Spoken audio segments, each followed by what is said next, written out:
எப்படி செய்ய வேண்டும் என்று சொல்லி நாம் பார்த்தோம். அல்லேலூயா. எப்படி ஆராதனை செய்யணும்? நம்ம எல்லாம் என்ன செய்யறோம்? ஆராதனை செய்வதற்காக நாம் வந்திருக்கிறோம். எதற்காக வந்திருக்கிறோம்? ஆராதனை செய்வதற்கு. அதாவது வாரத்துல ஒரு நாள் என்ன செய்யணும்? கர்த்தரை ஆராதிக்கணும். டெய்லி கிடையாது. டெய்லி கிடையாது. வாரத்துல ஒரு நாள் தான் நம்ம என்ன செய்யறோம்? கர்த்தரை ஆராதிக்கிறோம். அதனால வாரத்துல ஒரு நாள் ஆராதிக்கிற நாம் இந்த ஆராதனை அந்த வாரத்துல ஒரு நாள் என்ன செய்யக்கூடாது? விட்டுறக்கூடாது. அது நம்ம எந்த இடத்துல இருந்தாலும் சரி, எந்த பகுதியில இருந்தாலும் சரி, அந்த பகுதியில போய் கர்த்தரை என்ன செய்யணும்? ஆராதிக்கணும். அல்லேலூயா. அதனால நான் ஊருக்கு போயிருக்கேன், அங்க நான் எப்படி ஆராதிக்க முடியும்? அங்க போன இடத்துல ஏதாவது சபை இருக்கும், அங்க போய் என்ன செய்யணும்? கர்த்தரை ஆராதிக்கணும். ஏன்னா நமக்கு ஒரு நாள் தான் இருக்கு. அதாவது டெய்லி நாம் ஜெபம் பண்ணணும், ஜெபம் பண்ணாம இருக்க கூடாது. ஆனா ஆராதனை என்பது ஒரு நாள், வாரத்துல ஒரு நாள் தான். அதான் பவுல் சொல்லுகிறார், சபை கூடுதலை என்ன செய்யுங்க? விட்டுறாதீங்க. ஏன்னா இது நமக்கு பலன்.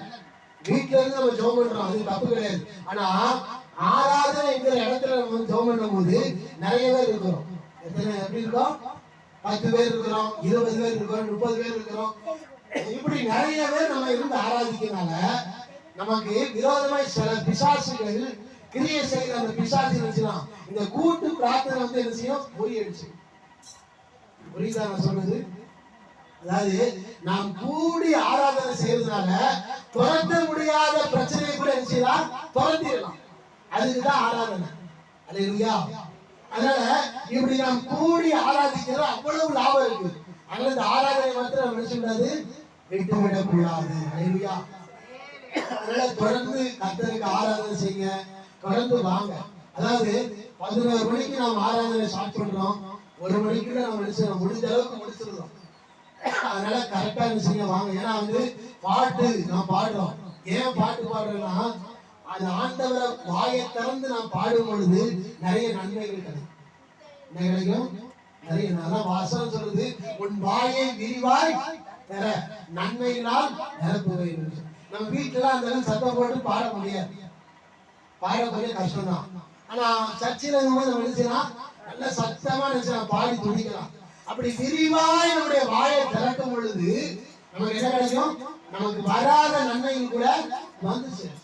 அதனால நல்லா இருந்துச்சுங்க, ஆராதனைக்கே வந்துருங்க. நல்லா இருந்துச்சுங்க, பாட்டு பாடி நல்லா ஆண்டவர் ஆராதிச்சுங்க. 2 மணி நேரம் தான், ரொம்பலாம் கிடையாது. உங்களை போட்டு ரொம்ப நேரம் உட்கார வச்சு உங்களை பத்தி அப்படிலாம் பண்ணல. 2 மணி நேரம் தான். அதனால இதுவே நான் பெரிய 2 மணி நேரம் ஆண்டவர் கொடுக்கிறது நமக்கு அது பெரிய விஷயமா இருக்கு. அல்லேலூயா. அந்த 2 மணி நேரத்தை சரியாய் கொடுங்க, கர்த்தர் உங்களை ஆசீர்வதிப்பார். அல்லேலூயா. ஒரு வேத வசனத்தை எடுத்துக்கொள்வோம். எபிரேயர் 12ஆம் அதிகாரம் 28வது வசனத்தை நான் வாசிக்கிறேன். நல்லா கவனிங்க. ஆதலால் அசைவில்லாத ராஜ்யத்தை பெறுவர்களாகிய நாம் பயத்தோடும் பக்தியோடும் தேவனுக்கு பிரியமாய் ஆராதனை செய்யும்படி அவருடைய கிருபை என்ன செய்யுமா? பற்றிக்கொள்ள வேண்டும். அல்லேலூயா. நாம் தேவனுக்கு ஆராதனை செய்வதற்காக வந்திருக்கிறோம். யாருக்கு ஆராதனை செய்ய? சபைக்கு எதுக்கு வருகிறோம்? ஆராதனை செய்வதற்கு. இன்னைக்கு நிறைய பேர் ஒவ்வொருத்தரும் ஒவ்வொரு மாதிரி இன்னைக்கு இருக்கிறாங்க. அதாவது நிறைய பேர் கிறிஸ்தவங்க தான். ஆராதனைக்கு எதுக்கு போறீங்கன்னு கேட்டா நிறைய பேர் ஒவ்வொரு காரணம் சொல்றாங்க. ஒவ்வொருத்தரும் ஒவ்வொரு காரணம் சொல்லுவாங்க. ஆனா நமக்கு ஒரு காரணம்னா நாம் எதுக்கு போறோம்? ஆண்டவரை ஆராதிக்க. அல்லேலூயா. யார் ஆராதிக்க போறோம்? பாஸ்டர் பார்த்துதான் வரக்கூடாது. ஒரு சபைக்கு போனா ஊழியக்காரரை பார்த்துக்கிட்டே சொல்ல வரக்கூடாது. ஊழியக்காரர் யாராங்க? நம்ம யாரை பார்க்க போறோம்? ஆண்டவரை பார்க்க போறோம். அல்லேலூயா. அதே போல பக்கத்துல இருக்க அக்கம் பக்கத்துல இருக்காங்க, அவங்க இருக்காங்க, இவங்க இருக்காங்க அப்படின்னு சொல்லி சிலர் சர்ச்சைக்கே வராம இருப்பாங்க. அதுக்கெல்லாம் இருக்கக்கூடாது. யார் வந்தாங்க யார் வரட்டாங்க நமக்கு என்ன? நமக்கு பிடிச்சவங்க வருவாங்க, பிடிக்காதவங்க வருவாங்க. யார் வந்தாங்க வரட்டாங்க. நாம் யாரை பார்க்க போறோம்? ஆண்டவரை பார்க்க போறோம். அல்லேலூயா. நம்ம அப்படி ஆண்டவரை பார்க்க போறோம், ஆண்டவர்கிட்ட பேச போறோம் அப்படின்னு சொல்லி வந்தா அது நமக்கு ஆசீர்வாதம். அப்படி இல்லாம அவங்கள பார்க்க இவங்கள பார்க்க பாஸ்டரை பார்க்க இப்படி பார்த்து வந்தோம்னா நமக்கு ஆசீர்வாதம் கிடையாது. அவங்க தானே இருக்காங்க, நான் எதுக்கு போகணும் அப்படின்னா நினைக்க கூடாது. யாரு வந்தா என்ன, யாரு வரல, பாஸ்டே வருதுனாலும் நம்ம நினைச்சு கர்த்தரை ஆராதிக்கிற நேரத்துல வந்து கர்த்தரை ஆராதிச்சுட்டு போகணும். ஏன்னா பாஸ்ட் வரலனாலும் ஆண்டவர் வந்துருவார். யார் வந்துருவா? உங்களுக்கு பிடிக்காத ஒரு சகோதரனோ சகோதரியோ அவங்க வரலனாலும் கர்த்தர் நினைச்சாலே வந்துருவாரு. அல்லேலூயா. முன்கூட்டியே நீங்க வர்றதுக்கு முன்னாடியே ஆண்டவர் வந்துருவார். நான் வர்றதுக்கு முன்னாடியே ஆண்டவர் வந்துருவார். அல்லேலூயா. ஏன்னா அவருக்கு என்ன ஒரு ஆசைன்னா, என் பிள்ளைங்க வந்துருவாங்க, என் பிள்ளைங்களை பார்க்கணும். யாரை பார்க்கணும்? என் பிள்ளைங்களை பார்க்கணும். அவர் டெய்லி பார்க்கிறார். ஆனாலும் இந்த ஞாயிற்றுக்கிழமை அன்று பார்ப்பதா இருப்பது அது ஒரு விசேஷம். அல்லேலூயா. இப்போ டெய்லி நம்ம சாப்பிடுறோம், டெய்லி சாப்பிடுறோம். பிரியாணி என்பது என்னைக்கோ ஒரு நாள் செய்வோம். ஒரு சிறப்பா இருக்கிற ஒரு நாள்ல பிரியாணி செய்வோம். அது ஒரு ஆசை. அதே போலதான் டெய்லி ஆண்டவர் நம்மளை பார்ப்பாரு. ஆனா இந்த வாரத்துல ஒரு நாள் ஞாயிற்றுக்கிழமை அன்று பார்ப்பது ஒரு விசேஷ பார்வை. எப்படி ஒரு பிரியாணிய விசேஷ நாளுக்கு செய்யறோமோ அதே போல இந்த ஞாயிற்றுக்கிழமை விசேஷமா நம்மளை பார்ப்பார். அதனால அதுவும் பார்வைக்கு நீங்க வந்த பிறகு கிடையாது, நீங்க வர்றதுக்கு முன்னாடியே வந்து அவர் வந்து உட்கார்ந்துருவார். நான் வர்றதுக்கு முன்னாடியே ஆண்டவர் வச்சுருவாரு, வந்து இருப்பார். அதுல நீங்க யாரை பார்க்க வரீங்க? ஆண்டவரை பார்க்க வரீங்க. அதனால அத பாஸ் இருக்கிறாரோ இல்லையோ, அவங்க இருக்காங்களோ இவங்க, இதெல்லாம் நம்ம பேச வேண்டிய அவசியம் கிடையாது. நான் யாரை பார்க்க போறேன்? ஆண்டவரை பார்க்க போறேன். அப்படிங்கிற எண்ணத்தோடு வந்தீங்கன்னா நீங்க போகும் பொழுது ஆண்டவர் கொடுக்கிற ஆசீர்வாதத்தை பெற்றுக்கொண்டு போவீங்க. இப்போ திருமணமான பிறகு அந்த பொம்பளை பொண்ணு என்ன செய்யணும்? அப்பா அம்மா வீட்டுக்கு போகும். யாரை பார்க்க? அப்பா அம்மாவை பார்க்க. அங்க கூட பிறந்த சகோதரன் ஒருவேளை ஒரு மாதிரி சண்டை போட்டுட்டு பேசாம கூட இருப்பாங்க, கூட பிறந்தவர்கள் சகோதரனோ சகோதரி. ஆனா அந்த பிள்ளை என்ன சொல்லுமா? நான் எங்க அப்பா அம்மாவை பார்க்க போறேன். அங்கதான் அண்ணன் பேச மாட்டானே, உங்க அக்கா பேச நீ அங்க போறேன் கேட்டா, இல்ல நான் எங்க அப்பா அம்மாவை பார்க்க போறேன் அப்படின்னு சொல்லுவோம். அப்படி அப்பா அம்மாவை பார்க்க போறேன்னு சொல்லிட்டு போகிற அந்த பிள்ளைக்கு அந்த அப்பா என்ன போகும்போது, திரும்ப போகும்போது சும்மா அனுப்புவாரா? எதையாவது அவர்கிட்ட இருக்கிற எதையாவது ஒண்ணு கொடுத்துட்டா அனுப்புவார் இல்லையா? அப்படின்னா நீங்க வாங்கல போல, நீங்க முடிக்கிறத பார்த்தா அப்படிதான் இருக்கு. அப்படின்னா நீங்க வாங்கலையா? அப்படிதான் கூட. அதான் அப்பா அம்மா. நம்ம வந்து அப்பா அம்மாவை பார்க்க போகிறதுனால அவங்க நம்ம போகிற நம்மை அவர்கள் சும்மா அனுப்ப மாட்டாங்க. எதையாவது ஒண்ணு கொடுத்து, என் பிள்ளைக்கு இதை பிடிக்கும் இதை பிடிக்கும் சொல்லி எதையாவது ஒண்ணு கொடுத்துதான் அனுப்புவாங்க. இப்ப உங்க பிள்ளைங்களும் உங்க வீட்டுக்கு வராங்கன்னா சும்மா விட்டுருவீங்களா? எதையாவது ஒண்ணு கொடுத்துதான் அனுப்புவீங்க, கொடுக்காம இருக்க மாட்டீங்க.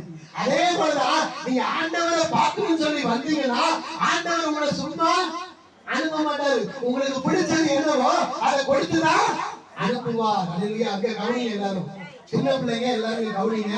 கொஞ்ச நேரம் தான், அதை கொஞ்சம் கவனிச்சு இருந்தீங்கன்னா கொஞ்சம் நல்லா இருக்கும். அல்லேலூயா. அதனால ஆண்டவர் நம்ம ஆண்டவரை பார்க்க வந்திருக்கிறதுனால ஆண்டவர் நம்மளை சும்மா அனுப்ப மாட்டார். அல்லேலூயா. அதெல்லாம் ஆண்டவரை பார்க்க, அவங்கள பார்க்க இவங்க வந்திருக்காங்க, அவங்க எனக்கு பிடிக்காதனால வரமாட்டேன் அப்படிலாம் சொல்லக்கூடாது. அந்த மாதிரி எண்ணத்தெல்லாம் வரக்கூடாது. யாரு வந்தா என்ன, யாரு வந்தாங்க, நான் ஆண்டவர் என்ன பார்க்க வந்திருக்கிறாரு, நான் அதனால ஆண்டவரை பார்க்க போறேன். இதான் நம்முடைய நோக்கமா இருக்கணும், வேற எந்த நோக்கமும் இருக்கக்கூடாது. அல்லேலூயா. இப்படி ஆண்டவரை பார்க்க ஆராதனை செய்வதற்காக வந்திருக்கிற நாம் ஆண்டவருக்கு எப்படி ஆராதனை செய்யணும் என்று சொல்லிதான் கடந்த வாரத்திலே நாம் முழுமையாக பார்க்கவில்லை. அதாவது சொல்லி, ஆதலால் அசைவில்லாத ராஜ்யத்தை பெறுகிறவர்களாகிய நாம் ஆண்டவர் நம்மளை எதற்காக ரசித்தார் என்று சொல்லி கடந்த வாரத்திலே பார்த்தோம். பரலோக ராஜ்யத்துக்குள்ளே பிரவேசிப்பதற்கு. அல்லேலூயா. எங்க போறதுக்கு? பரலோக ராஜ்யம். வேற எதுக்கு இல்ல, கார் வாங்குறதுக்கு, பங்களா வாங்குறதுக்கு, இதுக்குதான் ஆண்டவர் ரசித்தான்னு நிறைய சொல்றாங்க. இதெல்லாம் தப்பு. இதுக்கெல்லாம் ஆண்டவர் ரசிக்கல. நீங்கள் நான் எங்க போனோம்? சொர்க்கத்துக்கு போகணும். அல்லேலூயா. சொர்க்க வாழ்வை பெற்றுக் கொள்வதற்காக தான் ஆண்டவராய் இயேசு கிறிஸ்து பூமிக்கு வந்தார். பாவத்திலையும் சாபத்திலையும் ஒரு மனுஷன் வாழ்ந்து கொண்டிருந்தா எங்க போக முடியாது? சொர்க்கத்துக்கு போக முடியாது. அதனால பாவத்திலிருந்தும் சாபத்திலிருந்தும் அக்கிரமத்திலிருந்தும் விடுதலை ஆக்கி அவர்களை சொர்க்கத்துக்கு கொண்டு போக வேண்டும் என்று சொன்னால் கர்த்தராகிய இயேசு கிறிஸ்து இந்த பூமிக்கு வந்தார். அல்லேலூயா. வந்தவர் சும்மா ஒன்றும் வரவில்லை, வந்தவர் நமக்காக சிலுவையில மரித்து ரத்தத்தை சிந்தி நமக்கு என்ன செய்திருக்கிறார்? பாவ மன்னிப்பை கொடுத்து நம்மை சொர்க்கத்துக்காக நியமிக்கப்பட்டவர்களாய் மாற்றி விட்டார். அல்லேலூயா. ஆனால் நாம எப்படிப்பட்டவர்கள்? பரலோகத்துக்குரியவர்கள். நாம் யாரு? பரலோகத்துக்குரிய. நாம் மரித்த பிறகு எங்க போவேன்? சொர்க்கத்துக்கு போவேன். அந்த நிச்சயம் நமக்கு இருக்கணும். அந்த நம்பிக்கை எல்லாம் இருக்கக்கூடாது. நாம் செத்து போனால் நான் எங்க போவேன்? பரலோகத்துக்கு போவேன். அந்த நம்பிக்கை நமக்கு இருக்கணும்.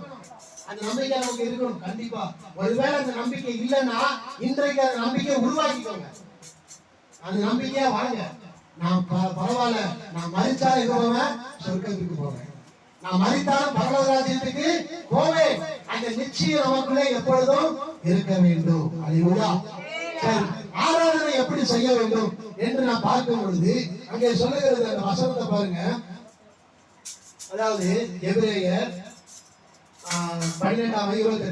ஆதலால் அசைவில்லாத ராஜ்யத்தை பெறுகிறாய நாம் பயத்தோடும் பக்தியோடும் என்ன இருக்கணும்? பயம் இருக்கணும். ஆண்டவரை எப்படி ஆராதிக்கணும்? பயத்தோடு ஆராதிக்கணும். பயம் இருக்கா? சின்ன பிள்ளைங்க கவனிங்க. பயம் இருக்கா? நமக்கு பயம் இருக்கா? பயம் இருக்கணும். நம்ம எங்க இருக்கிறோம்? ஆண்டவருக்கு முன்னாடி இருக்கிறோம். பயம் இருக்கணும். பயத்தோடு தான் இருக்கணும். அல்லேலூயா. அதாவது பயம். ஆண்டவருக்கு முன்பாக வந்திருக்கிற நாம், ஆண்டவரை ஆராதனை செய்வதற்காக நாம் பிரயாசப்படுகிற நாம், நமக்குள்ள என்ன இருக்கணும்? ஆண்டவரை குறித்த ஒரு பயம் நமக்குள்ள இருக்க வேண்டும். அல்லேலூயா. அதனால நாம் கர்த்தரை பயத்தோடு தான் ஆராதிக்கிறோமா? பயத்தோடு ஆராதனை செய்வதுதான் ஆண்டவருக்கு பிரியம். ஆண்டவருக்கு பிரியமான ஆராதனை என்னது? பயத்தோடு. பயத்தோடு பண்ணுகிறோமா? யோசிச்சு பாருங்க. அதாவது பயம்னா இன்னைக்கு நிறைய காரியம் சொல்றோம். இப்போ போலீஸ் இருக்கிறாங்க, போலீஸ்காரங்க இருக்காங்க, அவங்கள பார்த்து நீங்க பயப்படுவாங்க. அவங்கள பார்த்தோன்னா அப்படி நடுங்குவாங்க. அப்படின்னா அது ஒரு பயம். அது ஒரு பயம். இப்போ ஒரு ரவுடி, நம்ம இருக்கிற பகுதியில் ரவுடி இருக்காங்க, அவனை பார்க்கும்போது ஒரு பயம் வரும். அந்த பயம் வேற. போலீஸ்காரங்களை கண்டு பயப்படுற பயம் வேற, ரவுடிகளை பார்த்து பயப்படுற பயம் வேற. அதே போல அப்பா அம்மாவுக்கு ஒரு பயம் பயப்படுவோம். அப்பா அம்மாவுக்கு பயப்படுறீங்களா? சின்ன பிள்ளைங்க பயப்படுறீங்களா இல்லையா? அப்பா அம்மாவுக்கு பயப்படுவோம். இல்லையா? பயப்படாம இருக்கக்கூடாது. சும்மா அப்படி துணிஞ்சு அப்பா அம்மா அப்படிலாம் இருக்கக்கூடாது. அப்பா அம்மாவுக்கு நான் பயப்படுறோம். ஆனா அப்பா அம்மாவுக்கு பயப்படுற பயத்துக்கும், இந்த போலீஸ்காரங்களுக்கு பயப்படுற பயத்துக்கும், இந்த ரவுடிங்களுக்கு பயப்படுற பயத்துக்கும் வித்தியாசம் இருக்கும். இருக்கா இல்லையா? இருக்கும். அதே போலதான் ஆண்டவருக்கு பயப்படுற பயனா என்ன என்பதை நாம் தெரிஞ்சுக்கணும். போலீஸ்காரங்களுக்கு பயப்படுற மாதிரி, போலீஸ்காரங்களை கண்டு சிலவங்க நடுங்குவாங்க. அப்படியே அவங்களை பார்த்த உடனே ஒரு பயம் ஆண்டவருடைய வரும். அப்படிலாம் ஆண்டவருக்கு பயப்படுற பயத்தை சொல்ல. இப்ப ஆண்டவரை நம்ம பார்க்க வருகிற நாம் அப்படி பயந்துனா அப்படி நடுங்கிக்கிட்டு அப்படி ரொம்ப சில பேர் சில விதமா செய்வாங்க. அப்படிலாம் கிடையாது. ஆண்டவருக்கு பயப்படுற பயனா என்னன்னு நிறைய பேருக்கு தெரியல. இதுதான் பயம் சொல்லி நாமே சில காரியங்களை நியாயமித்துக் கொண்டு அந்த காரியம் தான் பயம் சொல்லி நாம் வாழ்ந்து கொண்டு இருக்கிறோம். அது தவறு. ஆண்டவருக்கு பயப்படுற பயனா என்ன அதை தெரிஞ்சுக்கிட்டு அந்த பயத்தை நாம் வாழ்ந்தால் அது நமக்கு ஆசீர்வாதம். அதுதான் தேவனுக்கு பிரியமான ஆராதனை. இன்னைக்கு அது நமக்கு தெரியல. இன்னைக்கு பெற்றவங்களுக்கு பயப்படுற மாதிரி, போலீஸ்காரர்களுக்கு பயப்படுற மாதிரி, ரவுடிகளுக்கு பயப்படுற மாதிரி தான் ஆண்டவர்கிட்ட பயந்துகிட்டு இருக்கோம்.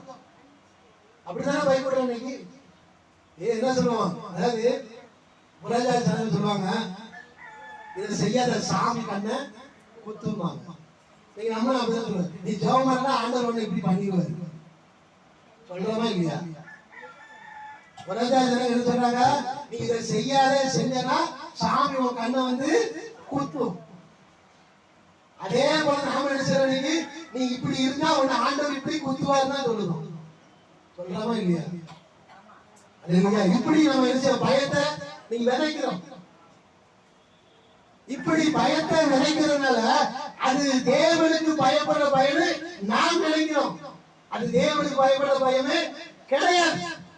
அதாவது ஆபிரகாமை எடுத்துக்கொண்டால் ஆபிரகாமை பார்த்து ஆண்டவர் பேசின என்ன பேசினா தெரியுமா? எப்பா நீ இருக்கிற தேசத்தை விட்டு, என்ன விட்டு, இருக்கிற தேசத்தை விட்டு, உன் அப்பா அம்மாவை என்ன விட்டு, யாரை விடு? அப்பா அம்மா விட்டு. யார் சொல்றா? ஆண்டவர் சொல்றாரு. உன் அப்பா அம்மா விட்டு, தேசத்தை விட்டு, உன் இடத்தை, சொந்தக்காரங்களை விட்டு. உடனே ஆபிரகாம் கேட்டான். கேட்டவன் அப்படி சொன்னேன். அவன் என்ன செஞ்சானா? உடனே அதற்கு கீழ்ப்படிந்தான். கீழ்ப்படிந்து எல்லாத்தையும் விட்டுட்டான். அப்பாவை விட்டுட்டான், அம்மாவை விட்டுட்டான், சொந்த பந்தங்களை விட்டுட்டான், தேசத்தை விட்டுட்டான். ஆண்டவர் காட்டின தேசத்தை நோக்கி பிரயாணப்பட்டு போகிறான். அல்லேலூயா. இப்படி ஆண்டவருக்காக ஆபிரகாம் செய்து வந்தார். இது ஒரு குறிப்பிட்ட ஒரு வருஷங்கள் கழித்து அவனுக்கு குழந்தை இல்லாம இருந்துச்சு. ஆண்டவர் குழந்தையை கொடுத்தார், எல்லாம் செய்தார். அப்ப அந்த குழந்தை பிறந்ததுக்கு அப்புறம் ஒரு குறிப்பிட்ட வருஷம் கழிச்சு ஆபிரகாம் ஆண்டவர் வந்து பேசுறாரு. என்ன பேசுறாருன்னா, எப்பா நான் உனக்கு ஒரு பிள்ளை கொடுத்துருக்கேன். அந்த பிள்ளைக்கு நீ எப்படி வேணா அவனை குறித்து சொல்லும்போது, உனக்கு ஏக சுதனாய் உனக்கு இருக்கிற அந்த பையனை எனக்கு என்ன செய்யி பலியாக கொடு. இங்க கவனிங்க கொஞ்ச நேரம், இங்க வேற எதுவும் பேசாதீங்க, கவனிங்க. அங்க கவனிங்கம்மா. அதாவது ஆபிரகாம் அந்த பிள்ளை ஆண்டவர் பலி கேட்கிறார். என்ன கேட்கிறார்? பலி கேட்கிறார். எனக்கு பலியா கொடுத்துன்னு சொல்றாரு. இந்த பிள்ளையை கொடுத்தது யாரு? ஆண்டவர். இவனை தேசத்தை விட்டு வர சொன்னா தேசத்தை விட்டு வந்துட்டான். அப்பா அம்மாவை விட்டு வாழணும், வந்துட்டான், எல்லாம் செஞ்சுட்டான். ஆனாலும் இந்த பிள்ளை ஆண்டவர் எனக்கு பலியா கொடு கேட்கிறார். உடனே ஆபிரகாம் என்ன செய்யறா? சரி நான் கொடுக்கிறேன். கூட இருக்கிற மனைவி கூட தெரியாது. மனைவி கூட சில ரகசியங்களை நல்லா கவனிங்க. சில ரகசியங்களை யாராவது ஒன்று சொன்னா இதை யார்த்தையும் சொல்லாதீங்க, இது ரகசியம் அப்படின்னு சொன்னா போய் யார்த்தையுமே சொல்லக்கூடாது. போய் 4 பேர்ட்ட போய் சொல்லுது. அந்த பழக்கம் பொல்லாத பழக்கம். அந்த பழக்கமே இருக்கக்கூடாது. ஒருத்தங்க ரகசியம் வந்து சொல்லிட்டாங்கன்னா இதை யார்த்தையும் சொல்லாதீங்க, இந்த ரகசியத்தை நான் சொல்றேன்னு சொல்லிட்டாங்கன்னா அப்படியே விஷயம். உங்க கூட இருக்கிற மனைவியா இருந்தாலும் சொல்லக்கூடாது, கணவனா இருந்தாலும் சொல்லக்கூடாது. ஆனா நாம நினைச்சோம் உடனே போய் 4 பேர்ட்ட சொல்லிட்டு தான் அந்த ரகசியத்தை முடிக்கிறோம். இதுதான் நல்ல பழக்கமே கிடையாது. அதெல்லாம் பெரிய கெட்ட பழக்கம். சின்ன பிள்ளைங்க இப்பதான் வச்சுக்கோங்க, உங்க குடும்பத்துல ஏதோ ரகசியமா ஒண்ணு இருக்கா, உங்க அப்பா அம்மா ரகசியமா ஏதாவது சொல்றாங்களா, போய் 4 பேர்ட்ட சொல்லி தண்டராடிக்க கூடாது. அந்த பழக்கமே இருக்காது. ரகசியம் ஒன்று சொல்லிட்டாங்கன்னா அதை செய்யணும், அதை விட்டுறணும், அவ்வளவுதான், மறந்துடணும். அதை போய் 4 பேர்ட்ட சொல்லிக்கிட்டு அந்த பழக்கம் நமக்கு இருந்ததுன்னா அது பொல்லாத ஒரு பழக்கமா இருக்கு. அல்லேலூயா. அப்படி பழக்கம் இருக்கக்கூடாது. இங்கே தேவன் ஒரு மகனை பலியிட சொல்லும்போது அப்ப அந்த காரியத்தை தன்னோடு கூட இருக்கிற மனைவிட்ட கூட சொல்லல. சொல்லாம மகனிடத்துல கூட சொல்லல. ஏத்த மனைவிட்டையும் சொல்லல, கூட்டு போற மகனிடத்திலையும் சொல்லல. அல்லேலூயா. இப்படி சொல்லாமல் பையனை கூட்டு போய் விறகெல்லாம் அடுக்கிறாரு. என்ன செய்யறாரு? வழிபடத்தை ஒண்ணு உண்டாக்கி விறகெல்லாம் அடுக்கிறாரு. பையன் கேட்கறான், எப்பா நீ எல்லாத்தையும் அடுக்கிற, பழி செலுத்துவதற்கு ஆடு இல்லையேங்க. என்ன கேட்டா? ஆடு இல்ல, வரும்பா. என்னது? இவனுக்கு தெரியுது ஒன்னதான் பள்ளியிட போறது, இவனுக்கு தெரியும். ஆனா கேட்கிற அந்த பிள்ளைக்கு தெரியாது. அப்ப ஆடு எங்க கேட்கிற? ஆடு எங்க? ஆடு வரும். என்ன வரும்? ஆடு வரும். அண்ணன் என்ன நினைச்சுன்னா அந்த பிள்ளையை படுக்க சொல்ல. அப்பதான் அந்த பிள்ளைக்கு தெரியுது. படுக்க சொல்லும் தான் தெரியுது. ஐயோ அவரை பாதி இவ்வளவுதான் அழைச்சி வந்து கடைசி என்ன பலியிடக்கா கூட்டு வந்த. இன்னைக்குள்ள பிள்ளைனா அப்படிதான் செஞ்சிருக்கோம். அடப்பா நீ செத்து போ, நான் வாழணும். சொல்லுமா சொல்ல மாட்டோமா? இன்னைக்குள்ள பிள்ளைங்க நீ செத்து போ, கடவுள் கேட்டாருன்னா நீ செத்து போ, நான் ஏன் சாகணும் அப்படி கேட்போமா இல்லையா? இன்னைக்குள்ள பிள்ளைங்க அப்படிதான் கேட்பாங்க. ஆனா ஆபிரகாமுக்கு பிறந்த ஈசாக்கு ஒரு கேள்வி கூட கேட்கல. அப்பா சொன்ன வார்த்தைக்கு அப்படியே கீழ்ப்படிந்தவன் தான் ஈசாக்கு. அல்லேலூயா. பிள்ளைங்க பெற்றவங்களுக்கு கீழ்ப்படியுமா? அந்த அளவுக்கு அப்பா அம்மாவை ஏத்து பேசணும். அல்லேலூயா. அப்பா அம்மாவை ஏத்து பேசணும். ஒருத்தருக்கு புத்தி வயசுனா ஏத்து பேசணும். பிள்ளைங்க அப்படி வளரக்கூடாது. உங்களுக்கு பிடிச்சிருக்கோ பிடிக்கிறே பரவாயில்ல, ஆனா இது கேளுங்க. அப்பா அம்மா சொல்றத கேட்டுட்டு நீங்க செய்யறது அப்புறம் அந்த அப்பா கிட்ட முதலாவது கேட்கணும். கேட்க கூட ஒண்ணு எழுதி பேசுறது, எழுதி பேசுறதுனால ஒரு பிரயோஜனமும் கிடையாது. அல்லேலூயா. பெரியவங்க ஒண்ணு சொல்றாங்கன்னா அது நல்லதுதான் சொல்லுவாங்க. ஆபிரகாம் பலியிட அந்த ஈசாக்கை பலிபீடத்துல படுக்க வைத்த பொழுது அந்த ஈசாக்கு ஒரு கேள்வி கூட கேட்கல. ஏன்பா என்ன சாகரிக்க போகிறியா, ஏன் இப்படி பண்ற அப்படின்னு சொல்லி ஒரு சின்ன ஒரு கேள்வி கூட ஈசாக்கு கேட்கவில்லை. அதனாலதான் ஈசாக்கு 100 மடங்கு ஆசீர்வதிக்கப்பட்டாங்க. எத்தனை மடங்கு? பெற்றவங்க பிள்ளைங்க பெற்றவங்களுக்கு கீழ்ப்படிந்தால் உங்களுடைய எதிர்காலத்துல நீங்க என்ன செஞ்சாலும் அது ஆசீர்வாதமா மாறும். நீங்க உங்க பெற்றவங்க சொல்லுக்கு நீங்க கீழ்ப்படியாவிட்டால் நீங்க என்ன செஞ்சாலும் அது வாய்க்குமா எனக்கு தெரியாது. நான் அதாவது உண்மையை சொல்றேன். பெற்றவங்க கண்டிப்பா பிள்ளைங்களுக்கு, பிள்ளைங்க பெற்றவங்களுக்கு கண்டிப்பா கீழ்ப்படிந்துதான் ஆக வேண்டும். இது கர்த்தர் கொடுத்த கட்டளை. இந்த கட்டளைக்கு நீங்க கீழ்ப்படிந்தால் நீங்க செய்கிற எல்லாமே விஷயம் வாய்க்கும். நீங்க எதை செஞ்சாலும் சரி உங்களுக்கு கர்த்தர் நிச்சயம் தான் தருவார். இந்த ஈசாக்கு அதாவது அவன் இருந்த தேசத்துல பஞ்சம், இருந்த தேசம் பஞ்சம், மழை கிடையாது, ஒண்ணுமே கிடையாது, ஒண்ணுமே இல்ல. அப்ப அவன் நினைக்கிறான், அவன் என்ன தெரியுமா, நான் இந்த தேசத்துல இருந்தா இனி வாழ முடியாது, நம்ம என்ன செஞ்சிருவோம், எகிப்து தேசத்துக்கு போயிருவோம் அப்படின்னு சொல்லி நினைக்கதான் செஞ்சான். ஆண்டவர் பார்த்தாரு, ஏன் அப்படி நினைக்க, நீங்க நான் உன்னை ஆசீர்வதிக்கிறேன். நினைச்சத ஆண்டவர் உடனே ஆண்டவர் இங்கே இரு, நான் உன்னை என்ன செய்யறேன் ஆசீர்வதிச்சா. மற்றவங்களுக்கு கீழ்ப்படிந்தா கர்த்தர் ஒருபோது உங்களை கைவிட மாட்டான். எவ்வளவு பஞ்சம் வந்தாலும் சரி, எவ்வளவு போராட்டங்கள் வந்தாலும் சரி, உங்களை கர்த்தர் கடைசி வரைக்கும் உங்களை கைவிட மாட்டார். அந்த தேசத்துல பஞ்சம், அதே பஞ்சம் உள்ள தேசத்துல தான் 100 மடங்கு ஆசீர்வதிக்கப்பட்டாங்க. பாக்குற எல்லாரும் பொறாமப்பட்டாங்க. யார் ஆசீர்வாதத்தை பார்த்து? ஈசாக்கு ஆசீர்வாதத்தை பார்த்து பக்கத்துல அக்கம் பக்கத்துல இருக்கிற எல்லாரும் பொறாமைப்பட்டார்கள்.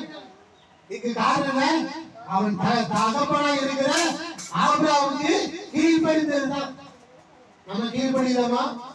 ஏத்து பேசுறோம். என்ன பேசுறோம்? ஏத்து பேசாதீங்க, அது நல்ல பழக்கம் கிடையாது. அவங்க பேசுறாங்க, இவங்க யார் பேசுறா நமக்கு என்ன, நாம பேசாம இருப்பேன். அல்லேலூயா. பெற்றவங்க என்னைக்குமே கெட்டதுக்கு எதுவுமே சொல்ல மாட்டாங்க. நல்லா கவனிச்சுக்கோங்க. பெற்றவங்க பிள்ளைகளை கெட்டு போவதுக்கு எதுவா எந்த காரியமும் சொல்லவே மாட்டாங்க. அது நல்லா மைண்ட்ல வச்சுக்கோங்க. அதனால உங்க பெற்றவங்க என்ன சொல்றாங்களோ அதற்கு கீழ்ப்படிங்க, அது உங்களுக்கு நல்லது. அல்லேலூயா. சரி, ஆபிரகாமுக்கு இப்படியா அந்த ஈசாக்கு கீழ்ப்படிந்தான். அப்படி கீழ்ப்படிந்து அந்த ஆபிரகாம் என்ன செய்தாரா, அந்த பிள்ளையை பலியிடுவதற்காக கத்தியை எடுத்துக்கொண்டு ஓங்கினான். ஓங்கின பொழுது பரலோகத்திலிருந்து ஒரு சத்தம் வந்தது, ஆபிரகாமே பிள்ளையாண்டவர் மேல கை போடாதே. அதுக்கு அடுத்த வார்த்தை என்ன வார்த்தை தெரியுமா? இப்பொழுது நீ எனக்கு பயந்து இருக்கிறாய். அப்ப கர்த்தருக்கு பயப்படுகிற பயம் என்னன்னா, அது நல்லா தெளிவா புரிஞ்சுக்கோங்க. நாம் நமக்கு முக்கியமாய் தோன்றுகிறதை கர்த்தருக்காக ஒப்புக் கொடுக்கணும். இன்னும் ஒருபடி புரியுற மாதிரி சொன்னா, கர்த்தருக்கு தான் முதலிடம் கொடுக்கணும், வேற யாருக்கும் முதலிடம் கொடுக்க கூடாது. இதுதான் கர்த்தருக்கு பயப்படுகிற பயம். இதை விட்டுட்டு நிறைய பேர் என்ன செய்யணும், அவங்க செய்யற மொழி துணியை கொடுத்துட்டு நானா கர்த்தருக்கு பயந்து நடக்கிறேன், நகையை கட்டிட்டு நானா கர்த்தருக்கு பயந்து நடக்கிறேன், இப்பெல்லாம் ஒவ்வொருத்தரும் ஒவ்வொரு காரியத்தை சொல்றாங்க. இதெல்லாம் கர்த்தருக்கு பயப்படுற பயம் கிடையாது. யாரு கர்த்தருக்கு முதலிடம் கொடுத்தாங்களோ அவங்க தான் கர்த்தருக்கு பயப்படுகிறவர்கள். நம்ம கர்த்தருக்கு முதலிடம் கொடுக்கிறோமா? இப்படி நாம் முதலிடத்தை கொடுத்து நாம் ஆராதனை செய்தால் அந்த ஆராதனை கர்த்தருக்கு பிரியமான ஆராதனை. அல்லேலூயா. அதனால கர்த்தருக்கு என்ன செய்ய, முதலிடம் கொடுங்க. அப்புறம் இரண்டாவது மற்றதை கொடுங்க. எதுவா இருந்தாலும் சரி, எந்த காரியமா சரி, கர்த்தருக்கு தான் என்ன செய்யணும், முதலிடம். அதுக்கப்புறம் தான் இரண்டாவது. இந்த வீட்டுல நல்ல காரியம் நடக்கா, கர்த்தருக்கு முதலிடம் கொடுங்க. கர்த்தரை கூப்பிடுங்க, ஆண்டவரே என் குடும்பத்தில் நல்ல காரியம் நடக்கும், நீங்க வந்தாதான் செய்யணும் அப்படி சொல்லுங்க. அல்லேலூயா. கெட்டது எது நடந்தாலும் சரி ஆண்டவரை கூப்பிடுங்க. முதலாவது ஆண்டவரை கூப்பிடுங்க. ஆண்டவரை விட்டுட்டு அதுக்கப்புறமா கூப்பிடுறது இல்ல, முதலாவது ஆண்டவரை கூப்பிடுங்க. ஒரு பிரச்சனை வருதா, ஆண்டவரை கூப்பிடுங்க. ஒரு கடன் பிரச்சனை, நாளைக்கு கடன்காரன் வரானா, இன்னைக்கு ஆண்டவரை கூப்பிடுங்க. அவனுக்கு முன்னாடி ஆண்டவரை கூப்பிடுங்க. இப்படி ஆண்டவருக்கு நாம் முதலிடம் கொடுக்க கொடுக்க கொடுக்க நம்முடைய வாழ்க்கையில நாம் ஆண்டவருக்கு பிரியமானவர் மாறுகிறோம். மாறுதல் மாத்திர நம்முடைய எல்லா காரியமும் வாய்க்கும். அல்லேலூயா. இதான் ஆராதனை. ஆராதனை பயனா என்ன? கர்த்தருக்கு முதலிடம் கொடுக்கிறது. அதை விட்டுட்டு நம்ம இஷ்டத்துக்கு ஒரு காரியத்தை சொல்லிட்டு இதான் பயம் சொல்லி சொல்றோம். இல்ல, கர்த்தருக்கு பயப்படுற பயனா என்னது? தேவனுக்கு முதலிடம் கொடுக்கணும். அல்லேலூயா. தேவனுக்கு முதலிடம் கொடுக்கணுமா? கொடுங்க. நமக்கு பிடிச்ச ஒண்ணு இருக்குன்னு வச்சுக்கோங்க, நமக்கு ரொம்ப பிடிக்கும் அப்படின்னு ஒண்ணு இருக்கு, அது தேவனுக்கு பிடிக்கல. யாருக்கு பிடிக்கல? அது ஒருவேளை பிள்ளையா கூட இருக்கலாம், பிள்ளையா பெற்றவங்க யாரோ ஒருத்தர், ஏதோ ஒண்ணு உறவுகளா இருக்கலாம், இல்ல ஏதோ ஒரு பொருளா இருக்கலாம், ஏதோ ஒண்ணு இருக்கலாம். ஆனா அப்படி தேவனுக்கு பிடிக்கணும் வந்துச்சுன்னா அதை ஆண்டவருக்காக விட்டுருங்க. அதுதான் தேவனுக்கு கொடுக்கிறது முதலிடம். அதான் முதலிடம். அதை விட்டுவிட்டு எனக்கு பிடிச்சிருக்கு பரவாயில்ல, ஆண்டவர் அதான் சரி பண்ணிடுவார், அதான் ஆண்டவர் ஓகே தான் அப்படின்னு சொல்லி வாழுதா கர்த்தருக்கு பயப்படுற பயம் கிடையாது. அல்லேலூயா. அதனால கர்த்தருக்கு பயப்படுற பயனா என்னது? தேவனுக்கு கொடுக்கிற முதலிடம். அல்லேலூயா. ஃபர்ஸ்ட் யார் நமக்கு? ஆண்டவர். நெக்ஸ்ட் தான் மற்ற, ரெண்டாவது தான் நம்ம எல்லாரும், மற்ற எல்லாமே. அல்லேலூயா. ஆண்டவர் தான் ஃபர்ஸ்ட். இப்படி ஆண்டவரை ஃபர்ஸ்டா நீங்க வச்சிட்டீங்கன்னா நீங்க வாழ்க்கையில பெஸ்டா இருப்பீங்க. வாழ்க்கையில உங்களுக்கு எல்லாமே பெஸ்டாவே இருக்கும். ஆண்டவரை ஃபர்ஸ்டா வைங்க. சின்ன பிள்ளைங்க கண்டிப்பா சொல்லி இப்பவே இருந்து ஆண்டவரை முன்னாடி வைங்க. ஆண்டவர் எனக்கு போதும். இப்படி ஆண்டவர் சொல்லி ஆண்டவருக்கு முக்கியத்துவம் கொடுத்து பாருங்க. ஆண்டவருக்கு நீங்க முக்கியத்துவம் கொடுக்க கொடுக்க உங்களுடைய வாழ்க்கையில நீங்க எதிர்பாராத ஆசீர்வாதம் தேடி தேடி வரும். அல்லேலூயா. அதனால கண்டிப்பா நாம் ஆண்டவருக்கு முக்கியத்துவம் கொடுத்து அப்படியாய் நாம் வாழும் பொழுது அதுதான் தேவனுக்கு பயப்படுகிற பயம். இப்படிதான் நாம் ஆராதனை செய்யணும். நான் இப்படி செய்யறோமா? கிடையாது. நீங்க நிறைய பேர் அப்படி இல்லை. தேவனுக்கு முதலிடம் கொடுக்கறதே கிடையாது.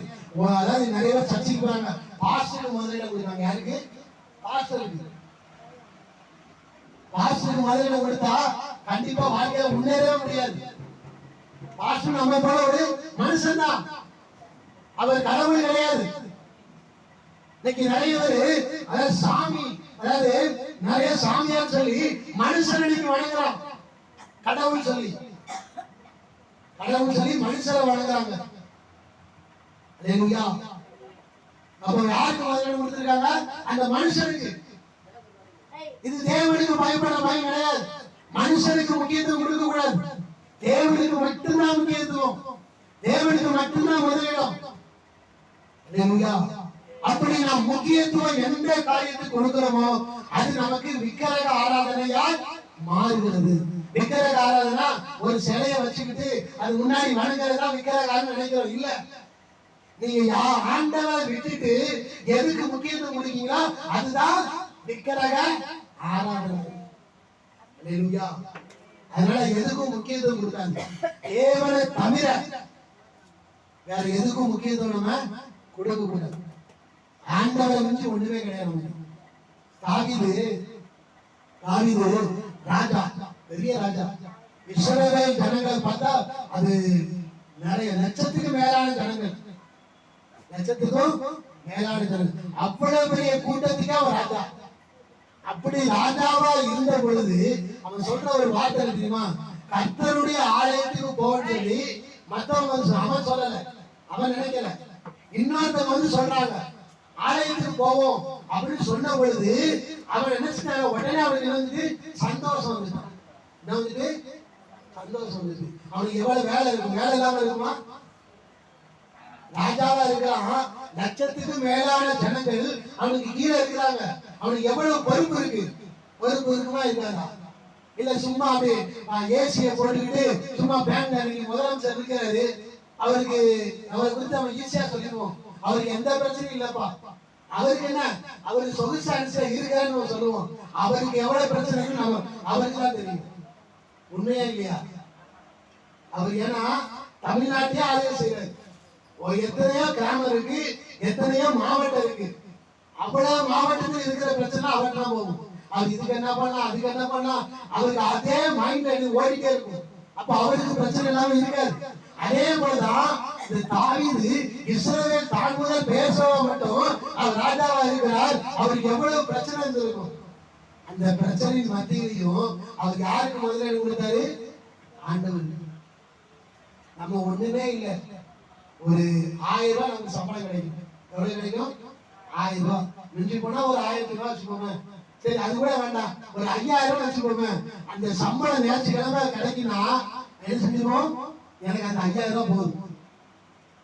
என்ன போதும்? 5000 ரூபாய் போதும். ஆண்டவர் இன்னொரு நாள் ஆராதனை செஞ்சுக்கலாம்.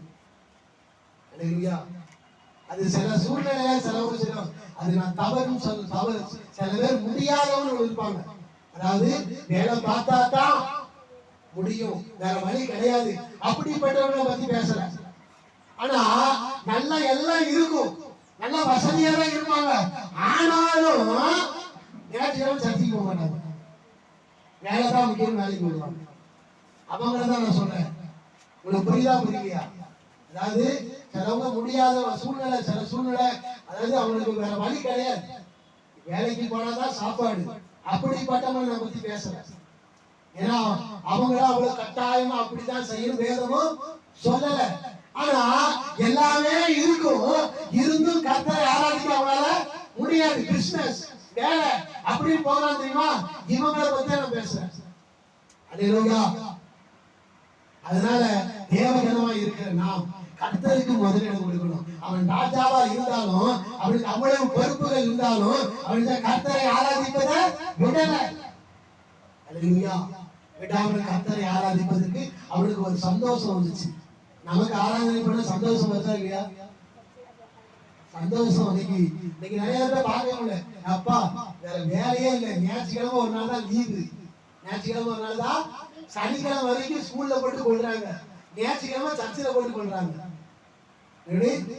சனிக்கிழமை வரைக்கும் பள்ளிக்கூடத்துல போட்டு கொள்றாங்க. படி படி படி படின்னு.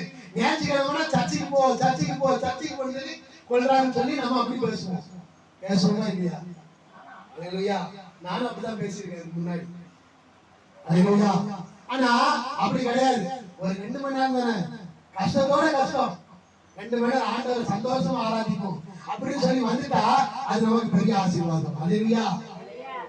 அதனால தேவனுக்கு முதலிடம் கொடுக்க வேண்டும். இதுதான் கர்த்தருக்கு பயப்படுற பயம். மற்றபடி ஆண்டவரை பார்த்தா அப்படி நடுங்கணுமா, சர்ச்சைக்கு வந்து நடுங்கதா இருக்கணுமா, அப்படி இருக்கணும் இப்படி அப்படிலாம் கிடையாது. நீங்க சின்ன பிள்ளைங்க என்ன, அவங்க இஷ்டம் தான் இருப்பாங்க, அது தப்பு கிடையாது. அவங்களை போட்டு நீ இப்படி இருக்காத, அப்படி செய்யாத, இப்படி பண்ணாங்க அவங்க போட்டு பிரஷர் பண்ணும்போது அடுத்த வாரம் அவங்க சர்ச்சைக்கு வர மாட்டாங்க. சர்ச்சைக்கு வர்றதுக்காக நான் பேசல, நாமளே ஒரு நேரத்துல அப்படிதான் இருந்தோம். இருந்தமா இல்லையா? ஆரம்பத்துல நாம அப்படிதான் இருந்தோம். நம்ம இஷ்டத்துக்கு சர்ச்சில வந்துட்டு அவங்ககிட்ட பேச, இவங்ககிட்ட பேச, அப்படி சொல்ல இப்படிதான் இருந்தோம். இப்பதான் நமக்கு அந்த இது வந்திருக்கு, அந்த பக்குவம் நமக்கு வந்து. இவர்களுக்கு அந்த பக்குவம் இன்னும் வரல. பக்குவம் வராதவங்களை போய் பக்குவம் வந்து போய் இடிச்சுட்டே இருந்தா இல்ல. அவங்க சின்ன அந்த வயசு மாறினவங்க ஆட்டோமேட்டிக்கா அவங்க விஷயம் மாறிடுவாங்க. அல்லேலூயா. நமக்கு அந்த டயத்தை ஆண்டவர் கொடுத்தார், அதே போல இந்த பிள்ளைங்களுக்கு அந்த டயத்தை நம்ம கொடுக்கணும். அல்லேலூயா. இதுதான் கர்த்தருக்கு பயப்பட்ட பயம். தேவனுக்கு முக்கியத்துவம் கொடுக்கணும். அல்லேலூயா. இரண்டாவது அதுல சொல்லுது பக்தி. என்னது? நான் முடிச்சிருந்தேன், சொல்லி முடிச்சிருந்தேன். என்னது இரண்டாவது? பக்தி. பயம்னா என்ன தெரிஞ்சுச்சா? முதலிடம் கொடுக்கிறது தான் தேவனுக்கு முக்கியத்துவம் கொடுக்கணும், அவ்வளவுதான், வேற ஒண்ணுமே இல்லை. பயம்னா அதான். வெள்ளை சேலை கட்டினாதான் பயம் கிடையாது, நகையை கட்டினாதான் பயம் கிடையாது, வெள்ளை பேண்ட், வெள்ளை சட்டா, வெள்ளை ஜிப்பா, ஒயிட் கலர்ல போட்டாதான் பயம் கிடையாது. நல்லா 24 மணி நேரம் உட்கார்ந்து ஜெபம் பண்ணாதான் தேவனுக்கு பயப்பட பயனு கிடையாது. இதெல்லாம் நீங்க பயம் நினைக்கிறாங்க. உபவாசம் பண்ணாதான் பயம் நினைக்கிறாங்க. இல்ல, நீ கர்த்தருக்கு முக்கியத்துவம் கொடுக்காம நீ 40 மணி நேரம் உபவாசம் பண்ணினாலும் ஒரு பிரயோஜனம் கிடையாது. 40 நாள் உபவாசம் பண்ணாலும் அந்த உபவாசத்துக்கு ஒரு பலனும் கிடையாது. ஏன்னா கர்த்தருக்கு முக்கியத்துவம் கொடுக்கல. 24 மணி நேரம் முளைக்காலே நின்று நீ ஜெபம் பண்ணினாலும் கர்த்தருக்கு முக்கியத்துவம் கொடுக்கலன்னா கர்த்தருக்கு அது பிரியமே கிடையாது. அல்லேலூயா. நீ கர்த்தருக்கு முக்கியத்துவம் கொடுத்து ஒரு நிமிஷம் ஜெபம் பண்ணாலும் அது கர்த்தருக்கு பிரியம். ஹalleluya. அதுதான் கர்த்தர் விரும்புறார். இன்னைக்கு நிறைய அது இல்ல. இன்னைக்கு எல்லாரும் என்ன சொல்றாங்க, ஐயோ நான் 24 மணி ஜெபத்துல கலந்துட்டேன், 70 அதாவது 40 நாள் உபவாசத்துல கலந்துட்டேன், அது இதான் பெரிய நினைச்சிட்டு இருக்கேன். இல்ல, இது ஒரு பக்கம், அது அவங்களுடைய இது, அது செய்ய வேண்டாம்னு சொல்லல. ஆனா கர்த்தருக்கு முதலிடம் கொடுத்து, கர்த்தருக்கு முக்கியத்துவம் கொடுத்து நீங்க செய்தால் அது பிரயோஜனம். கர்த்தருக்கு முக்கியத்துவம் கொடுக்காம நீங்க என்ன செஞ்சாலும் அது ஒரு பிரயோஜனமும் கிடையாது. ஹalleluya. நிறைய பேர் லட்சக்கணக்கில் காணிக்கை கொடுப்பாங்க, காணிக்கை கொடுத்துட்டு இதான் கர்த்தருக்கு பிரியமாங்க, கிடையாது. நீ கர்த்தருக்கு முக்கியத்துவம் கொடுக்காம நீ லட்சம் ரூபாய்ல கோடி ரூபாய் பணம் கொடுத்தாலும் அவருக்கு பெருசே கிடையாது. அந்த கோடி ரூபாய் அவருக்கு தூசி மாதிரி தான். என்ன மாதிரி? தூசி தான். ஹalleluya. நீங்க அதெல்லாம் கொடுத்துட்டு நான் கர்த்தருக்கு பயப்படுறேன், நான் கர்த்தருக்கு பயப்படுறேன் மார்பை தட்டி நீங்க நிறைய பேர் பேசுறாங்க. அந்த பேச்சுல ஒரு பிரயோஜனமும் கிடையாது. ஹalleluya. எதுவா இருந்தாலும் சரி, நீ எந்த காரியம் செய்தாலும் சரி, கர்த்தருக்கு முக்கியத்துவம் கொடுத்து நீங்க எதை செய்தாலும் அதுதான் கர்த்தருக்கு பிரியமான ஆராதனை. ஹalleluya. இதுதான் கர்த்தருக்கு பயப்பட பயம். இரண்டாவது பக்தினா என்ன அப்படின்னு சொல்லி நான் பார்க்கும் பொழுது நிறைய காரியம் இருக்கு. பக்தி, அதாவது பக்தி என்றால் தேவனுக்கு கொடுக்கிற ஒரு மரியாதை அப்படின்னு சொல்லி இன்னொரு சொல்லு தமிழ்ல நிறைய சொல்லு இருக்கு. அதுல பக்தி என்றால் ஒரு சொல்லுன்னா மரியாதை. என்னது? மரியாதை கொடுக்கணும். என்ன கொடுக்கணும்? மரியாதை. சர்ச்சில அதாவது நமக்கு முன்னாடி யாரு இருக்கா? ஆண்டவர் இருக்கார். ஆண்டவர் இருக்கான்னு தெரியும், தெரிஞ்சுக்கிட்டே நிறைய பேர் சொன்னா காலுக்கு மேல கால் போட்டு வந்துருப்பாங்க. பார்த்துருக்கீங்களா? நம்ம சபையில கிடையாது, நிறைய பெரிய சபையெல்லாம் பார்த்து பாருங்க, காலுக்கு மேல காலை போட்டு வந்திருப்பாங்க. யாரு முன்னாடி இருக்காங்க? ஆண்டவர் முன்னாடி இருக்காங்க. அது மரியாதையா? வீட்டுல ஒரு பெரிய மனுஷன் வந்தாலே எந்திரிச்சு நிற்போம். தமிழ்நாட்டுடைய கலாச்சாரம் வீட்டுல பெரிய வந்தாலும் எழுந்து நிற்கிற ஒரு கலாச்சாரம் தான் தமிழ்நாட்டுடைய கலாச்சாரம். ஆனா சர்ச்சில் நிறைய சர்ச்சில் காலுக்கு மேல காலை போட்டு உட்காந்து, ஏன் இதை விட சொல்லாம பாசு கூட காலுக்கு மேல காலை போட்டு வந்திருப்பாரு. சர்ச்சை நடக்கும்போது, சர்ச்சையில் நடக்காத நேரத்தில் உட்கார்ந்து வேற விஷயம். சர்ச்சை நடக்கிற நேரத்துல காலுக்கு மேல கால் போட்டுக்காது, அது மரியாதையா? அது பக்தி கிடையாது. பக்திக்கும் மரியாதைக்கும் சம்பந்தம் இருக்கு. ஒரு மரியாதை தான் பக்தி. அந்த மரியாதை நிறைய பேருக்கு தெரியல. சர்ச்சையில காலுக்கு மேல காலை போட்டு உட்கார்ந்துட்டு அப்படி பேசுற ஒரு மாதிரி, அப்படி ஸ்டைலா ஒரு மாதிரி பந்தாவா பேசுறது. யாருக்கு முன்னாடி நம்ம உட்கார்ந்து இருக்கிற அந்த இது இருக்கணும். நம்ம ஆண்டவருக்கு முன்னாடி இருக்கிறவன் என்கிற அந்த மரியாதை கொடுக்கணும். மரியாதை கொடுக்கிறவங்க ஆண்டவர் மரியாதை கொடுக்கிறது தான் பக்தி, மற்றதெல்லாம் பக்தி கிடையாது. அதனால கர்த்தருக்கு மரியாதை கொடுக்கணும்.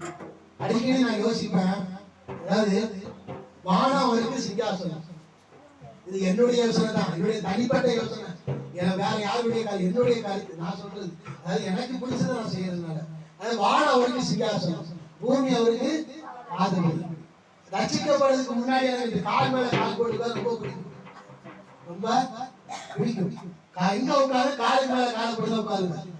நிறைய பேர் என்ன, எங்க அக்கா கூட ஒரு நாள் திட்டிருக்காங்க, என்ன நீ ஒரு மதிப்பு இல்லாம ஒரு மரியாதை சும்மா வயசுக்கு கால் மேல கால் போடுங்க எனக்கு திட்டுவாங்க. ஆனா ஆண்டவருக்குள்ள என்னைக்கு ரட்சிக்கப்பட்டனோ அன்னையில இருந்து இன்னைய வரைக்கும் ஆச்சு கால் மேல எந்த இடத்துல கால் மேல கால் போட்டு. ஏன்னா வானம் அவருக்கு சிங்காசனம், பூமி அவருக்கு நம்ம அவருடைய பாதங்களை உட்கார்ந்து இருக்கோம். அதனால நம்ம கால் மேல கால் போட்டு உட்கார கூடாதுன்னு சொல்லி நான் கால் மேல கால் போட்டு உட்காரு. இது என்னுடைய விஷயம், நான் உங்களை சொல்லல. நீங்க எங்க அதான் சர்ச்சையில வரும்போது அப்படி உட்காரக்கூடாது, மரியாதை கொடுக்கணும். இன்னைக்கு அந்த மரியாதை இல்ல. சர்ச்சில் மாறா நடந்துட்டு இருக்கும்போது பேசுவாங்க, இஷ்டத்துக்கு பேசுவாங்க, இஷ்டத்துக்கு. இதெல்லாம் மரியாதை கிடையாது. நம்ம யாருக்கு முன்னாடி இருக்கிறோம்? தேவனுக்கு முன்னாடி இருக்கிறோம். அப்ப நம்ம எப்படி இருக்கணும்? ஒரு மரியாதையா இருக்கணும். நம்ம இஷ்டத்துக்கு இருக்க கூடாது. தேவனுக்கு முன்பாக இருக்கிற நாம் நம்ம இஷ்டத்துக்கு பேசக்கூடாது. இஷ்டத்துக்கு நம்ம இருந்துக்கிட்டு நம்ம ஆராதனை செஞ்சுட்டு வரோம். நம்ம ஒரு தேவனுக்கு முன்னாடி இருக்கிறங்க அந்த மரியாதையை கொடுத்து நம்ம உட்கார்ந்து ஆராதனை செய்கிறோமே, அந்த ஆராதனை தான் கர்த்தருக்கு பிரியமான ஆராதனை.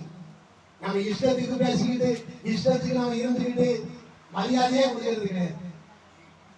தேவனுக்கு கொடுக்க வேண்டிய மரியாதையை நாம் கொடுத்துதான் ஆக வேண்டும். அல்லேலூயா. அதனால இதுதான் பக்தி. இந்த பக்தியோடு கூட நம்ம மனுஷன் கர்த்தரை ஆராதிக்கணும். அப்ப முதலாவது பயத்தோடு ஆராதிக்கணும், இரண்டாவது பக்தியோடு ஆராதிக்கணும், மூணாவது சொல்லுகிறது கிருபை என்ன செய்யணுமா? பற்றிக்கொள்ள வேண்டும். என்ன பற்றிக்கொள்ளணும்? கிருபையை பற்றிக்கொள்ளணும். கிருபை ரொம்ப முக்கியமான ஒரு விஷயம். தேவனுடைய கிருபை இல்லைன்னா நீங்கள் நான் உயிரோட இன்னைக்கு இல்ல. அல்லேலூயா. அம்மாவை சாட்சி சொன்னாங்க, அவங்களுடைய மகளுக்கு உடம்பு சரியில்லை, ஆனாலும் கர்த்தர் கிருபை செய்தான்னு சொன்னாங்க. உண்மையில அது கர்த்தருடைய கிருபை தான். அல்லேலூயா. இந்த நாம் இதுவரை நம்ம ஒரு இடத்துல சாட்சி சொல்றனாலும் கர்த்தருடைய கிருபையை சொல்லணும். ஆண்டவர் எனக்கு கிருபையா செய்தார், கிருபையப்பா. அதாவது நிறைய பேர் சாட்சி சொல்ல கூட எனக்கு தெரியல. என்ன சொல்றாரு தெரியுமா? பாசி எனக்கு ஜெபம் பண்ணாரு, அதனால நான் சுகத்தை பெற்றுட்டேன். இந்த சர்ச்சைக்கு போனேன், அதனாலதான் எனக்கு அற்புதம் நடந்துச்சு. இல்ல, இந்த சர்ச்சைக்கு போனாலும் கர்த்தர் கிருபையினால் எனக்கு அற்புதம் செய்தார். கர்த்தர் கிருபையினால் எனக்கு அற்புதம் செய்தார். கர்த்தர் கிருபையினால் என்னை ஆசீர்வதித்தார். இப்படி தேவனுடைய கிருபை என்ன செய்யணும்? சொல்லணும். பாசி ஜெபம் பண்ணாரு, அதனாலதான் எனக்கு சொல்லணும். இதெல்லாம் கிடையாது. இதெல்லாம் பாஸ்டர் மகிமைப்படுத்துறது. அது என்ன? அது இன்னைக்கு நிறைய பேருக்கு தெரியல. இன்னைக்கு மைக்க முடிச்சுட்டு பெரிய கூட்டத்தில் கூட சாட்சிறாங்க. என்ன சொல்றாங்க? இந்த பிரதர் எனக்கு ஜெபம் பண்ணாரு, அதனாலதான் நான் சுகத்தை பெற்றேன்னு சொல்றாங்க. கிருபைக்கும் அந்த பிரதருக்கு சம்பந்தம் இருக்கா? சம்பந்தமே கிடையாது. ஆனா பிரதர் தான் முக்கியம் நினைக்கிறாரு. அந்த பிரதர் மூலமா கொடுத்த சுகம் கொடுத்ததாரு தேவனுடைய கிருபை. ஆனா இவங்க சொல்றது யார் சொல்றாங்க? அந்த பிரதரை சொல்றாங்க. அப்படி சொல்லக்கூடாது. எந்த இடத்துக்கு போனாலும் சரி, எந்த இடத்துல நீங்க என்ன சாட்சினாலும் சரி, நீங்க ஆண்டவருடைய கிருபையை வந்து சொல்லணும். எந்த பாஸ்டர் சொன்ன அவசியம் கிடையாது. எந்த பாஸ்டர் சொன்னோம் அவசியம் கிருபையை சொல்லணும். அதுதான் கிருபையை பற்றிக்கொள்வது. உங்களுக்கு என்ன கால் வலி சரியாயிட்டா கர்த்தருடைய கிருபை, கண் வலி சரியாயிட்டா கர்த்தருடைய கிருபை, வயிறு வலி சரியாயிட்டா கர்த்தருடைய கிருபை, எனக்கு வேலை கிடைச்சதா கர்த்தருடைய கிருபை, சம்பளம் எனக்கு நல்லா கிடைச்சதா கர்த்தருடைய கிருபை, எனக்கு பதவி உயர்வு கிடைச்சதா அது கர்த்தருடைய கிருபை, நான் ஜீவனோடு இருப்பது கர்த்தருடைய கிருபை. எல்லாமே கர்த்தருடைய கிருபை கிருபை கிருபை கிருபை. இந்த கிருபையே நீங்க சொல்லிட்டு இருந்தீங்கன்னா இதுதான் கிருபையை பற்றிக்கொள்ளுது. இதுதான் தேவனுக்கு பிரியமான ஆராதனை. அல்லேலூயா. அதனால ஆண்டவர் ஒரு சர்ச்சைக்கு வந்தீங்க, ஆண்டவர் செஞ்ச தப்பு கிடையாது. ஆனா சொல்றது எப்படி சொல்லணும்? கிருபையை சொல்லணும். இந்த சர்ச்சைக்கு வந்த கர்த்தர் கிருபையினால என்னை ஆசீர்வதித்தார். இப்படிதான் சொல்லணும். இப்படி பழகணும். இப்படி சொல்லி பழகினீங்கன்னா அது கிருபையை பற்றிக்கொள்வதுக்கு அர்த்தம். இதை இல்லாம நம்ம யாரெல்லாமோ நீ சொல்லிட்டு இருக்கோம். அப்படி சொல்லாதீங்க. எந்த மனுஷனையும் நம்ம மகிமைப்படுத்த கூடாது. நம் மகிமைக்குரியவர் யாரு? இயேசு ஒருத்தர். இப்போ உங்க வீட்டுக்கு ஒருத்தர் பணம் அனுப்பிடுவோம், பணம் அனுப்பிருக்கா சொல்லுவாங்க. ஒரு பணம் அனுப்புற என்னது முன்னாடிலாம் மணி ஆர்டர் சொல்லுவாங்க. முன்னாடி இப்போ வந்து செல்போன்ல நீங்க வந்து செல்போன் ஆன்லைன்ல இது கூகுள் பே, போன் பேன்னு வந்துருச்சு. முன்னால இதெல்லாம் கிடையாது. முன்னால மணி ஆர்டர் அனுப்புவாங்க. மணி ஆர்டர் கொண்டு யாரும் போஸ்ட்மேன் வருவார். வந்து சரி ஏமா உங்களுக்கு ஒரு 1000 ரூபாய் வந்துருக்குமா அப்படின்னு சொல்லி கொண்டு கொடுப்பாரு. அதை வாங்கிட்டு சரிப்பா போயிட்டு வாப்பா என்ன சொல்லுவோம்? போயிட்டு வா, அவ்வளவுதான் சொல்லுவோம். இல்ல அவர் கூப்பிட்டு உட்கார வச்சு காப்பியை கொடுத்து சாப்பாடு கொடுத்து, அப்பா நீ 1000 ரூபாய் கொடுத்துருக்க, எனக்கு நீ காபி சாப்பிடு, நீ அதை சாப்பிடு, இதை சாப்பிடு சொல்லி அப்படி பராமரிப்போமா? சொல்லுங்க. மிஞ்சி போனா என்ன சொல்றீங்க? தேங்க்ஸ், நன்றிப்பா, அவ்வளவுதான். மற்றபடி அதை கூப்பிட்டு உட்கார வச்சு உபசரிக்கலாம் மாட்டீங்க. ஆனா அந்த பணம் அனுப்புனவர்கிட்ட போன போட்டுட்டு, எப்பா நீ பெரிய காரியம் செஞ்சப்பா, எனக்கு 1000 ரூபாய் இல்லாம தவிச்சிட்டு இருந்தேன், எனக்கு 1000 ரூபாய் நீ அனுப்புன, ரொம்ப சந்தோஷமா, உண்மையிலே நீ கொடுத்த 1000 ரூபாய் எனக்கு அவ்வளவு பெருசா இருக்குன்னு சொல்லி யார்கிட்ட சொல்லுவோம்? கொடுத்தவர்கிட்ட சொல்லுவோம். யார்கிட்ட சொல்லுவோம்? அதே போலதான் பாஸ்டர், சர்ச்சில யாரு? போஸ்ட்மேன். இந்த கூகுள் பே, போன் பே இருக்குல்ல, இதுதான் இந்த பாஸ்டர், இந்த சர்ச்சி. ஆனா பணம் அனுப்புறது யாரு? இயேசுதான். அல்லேலூயா. அதனால யார உபசரிச்சு யார சொல்லணும்? இயேசுவை தான் சொல்லணும். சர்ச்சை போய் சொல்லக்கூடாது. புரியுதா புரியலையா? சர்ச்சை சொன்னா ஒரு பிரயோஜனம் கிடையாது. பாஸ்டர் சொன்னாலும் ஒரு பிரயோஜனம் கிடையாது. அந்த போஸ்ட்மேன் மாதிரி தான் பாஸ்டரும் சர்ச்சும். நல்லா புரிஞ்சுக்கோங்க. நன்றி சொல்லுங்க, அவ்வளவுதான். தேங்க்ஸ் பாஸ்டர், அவ்வளவுதான். மற்றபடி நீங்க சொல்றது எல்லாம் யார் சொல்லணும்? ஆண்டவர் தான் சொல்ல வேண்டும். அல்லேலூயா. கிருபையை பற்றிக்கொள்ளுங்க. கர்த்தர் உங்களை ஆசீர்வதிப்பார். இதுதான் தேவனுக்கு பிரியமான ஆராதனை. அல்லேலூயா. எல்லாம் ஒப்பு கொடுப்போமா? எல்லாரும் ஒப்பு கொடுங்க. ஆண்டவரே, என்னுடைய ஆராதனை உமக்கு பிரியமானதாய் காணப்படட்டும். எல்லாரும் ஒப்பு கொடுங்க. உமக்கு பிரியமான ஆராதனையாய் என்னுடைய ஆராதனை காணப்படட்டும். ஆண்டவரே, எல்லாரும் அப்படியே ஒப்பு கொடுங்க. உங்க ஆராதனை தேவனுக்கு பிரியமான ஆராதனையாய் நிச்சயமாக மாறிவிட்டால் உங்கள் வாழ்க்கையில இருக்கிற எல்லா பிரச்சனையும் சரியாக மாறிவிடும். அல்லேலூயா. ஒப்பு கொடுங்க, ஒப்பு கொடுங்க. கொஞ்ச நேரம் ஒப்பு கொடுங்க. ஆண்டவரே, உமக்கு முக்கியத்துவம் இல்லாமல் இதுவரைக்கும் வாழ்ந்திருந்தால் என்ன மன்னிச்சுக்கோங்கப்பா. இதுவரைக்கும் நான் உமக்கு மரியாதை கொடுக்கணும்னா இனி நான் மரியாதை கொடுக்க எனக்கு கிருபை செய்யுங்க.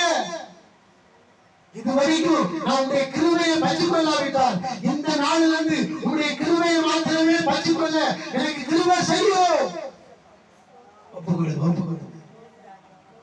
ஹல்லேலூயா, ஹல்லேலூயா.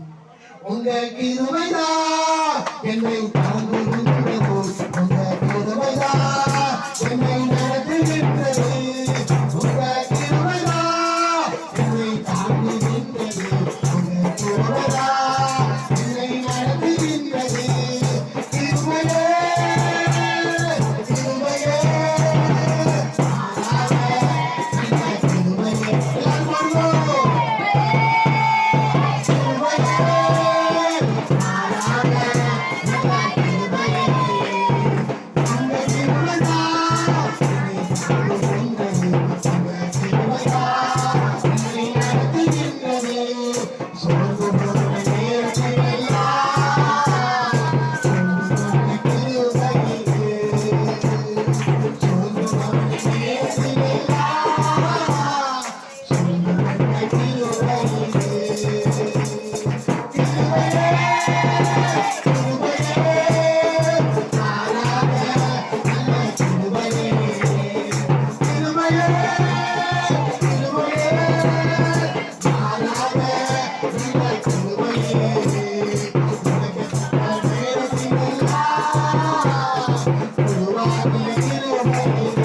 எல்லாமே தேவனுடைய கிருபை.